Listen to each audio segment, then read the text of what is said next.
This is a method I came up with to remove the IPR valve from my F350 6-liter, and it requires the 6-liter that I have I bought used at a sheriff's auction. It had pretty marginal maintenance done to it. It was not running because the IPR valve was jammed open with a piece of the screen stuck in the valve. What you need to do is you need to buy this special hex socket, and it's got a hex on the end of it, very important, and it's got a slot that slides over and straddles the plug on the IPR valve. You need to take your air cleaner off, the degas bottle first, the air cleaner, then the intake to your turbo. Disconnect the hold down bolts to the FICM and slide it off to the side. You don't need to disconnect the plugs to the fuel injectors. You need to then remove this heat shield bracket. It's held down by 4 bolts, and that exposes your IPR valve. I'm showing it here with the turbo off.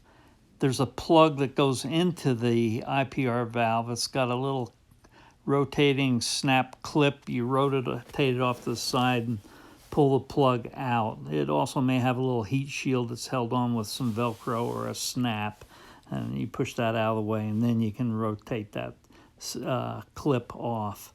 So then to put the socket on, you put it on with the hex facing toward the back of the truck, and you lower it down in and rotate it around the back of the intake manifold, and then rotate it up and onto the IPR valve with the slot straddling the plug on the IPR.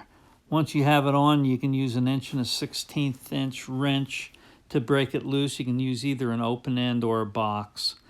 I'm showing it here with my hand on top of the back of the intake manifold and up against the heat shield. It's a tight squeeze. My hands are large. I take an extra large glove, but you should be able to get it in there. You may need to push on the heat shield to give you a little bit more clearance to get your hand in there. Once you get it on, then you start using your wrenches to break it loose. I'm showing it there with my 1 1/16 with the turbo on, so you can see it fits in there.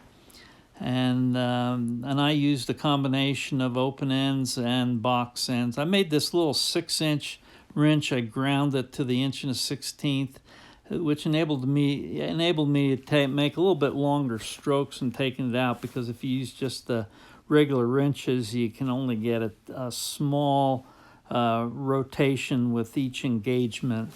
And then once you break it loose, if the O-rings aren't too tight, you can get it out a little bit more with your hand, and then you just pull it out, and you take the assembly out together, the socket and the IPR valve together.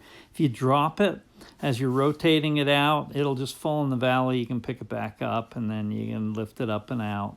So once you get it out, be sure to look inside your high pressure pump with a mirror or whatever, and make sure there's no metal or debris or whatever in there.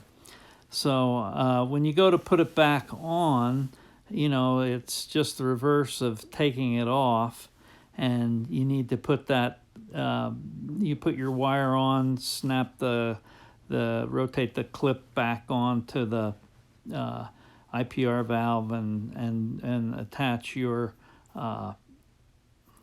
heat shield. Oh, a little trick is, it helps to plug that plug in when the plug is pointing up toward you. So you tighten the IPR valve up almost to where it's tight, rotate it back a little, put the plug in, and then tighten it, and then you rotate the solenoid down away from you. I'm showing you here the first IPR that I had that had the piece broken off that fell down into and jammed the valve open. The second time, I had some material build up on the screen, and it plugged it off, and then it blew the screen actually off, and I'm not sure whether it jammed inside the inlet there and caused a no flow into the valve. But anyway, I wasn't able to build pressure and the truck wouldn't start. So anyway, I put a new one in again, and I've run it about 1,000 miles, and this is all that's built up. So I think I've got the problem licked. Anyway, get yourself a ladder and a pad to lay on, and good luck. I think you'll be able to do it on the road if you have to.